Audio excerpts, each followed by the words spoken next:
মাওলানা বাকিবিল্লাহকে হারিয়েছিলাম এই বিএনপির আমলে। আমরা মাওলানা বাকিবিল্লাহকে হারিয়েছিলাম এই বিএনপির আমলে। তখন আওয়ামী লীগ কথা দিয়েছিল ক্ষমতায় গেলে বাকিবিল্লাহ হত্যাকারীদের বিচার করা হবে। আমরা নুর ইসলাম ফারুকীকে হারিয়েছিলাম আওয়ামী লীগের আমলে।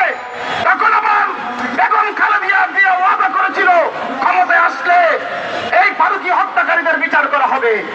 কিন্তু আমরা দেখলাম মাননীয় প্রধানমন্ত্রী তারেক রহমান ক্ষমতায় এসেছে, মায়ের সেই ওয়াদা আপনি পূর্ণ করুন। আমরা আরো দেখতে পেলাম ইউনূস সরকার ক্ষমতায় এসে মব সন্ত্রাসীর মাধ্যমে এদেশে খুনের রাজত্ব কায়েম করেছিল। ভাইয়েরা আমার, আপনারা দেখেছেন শত শত আউলিয়া আল্লাহদের মাজার শরীফে হামলা করেছে। সেই মাজার শরীফের হামলাকারীরাই মাওলানা রইসুদ্দিনকে হত্যা করেছে নির্মমভাবে। আমরা সেটার বিচারও ওই শুক্র ইউনিটের কাছে আমরা চেয়ে পাইনি।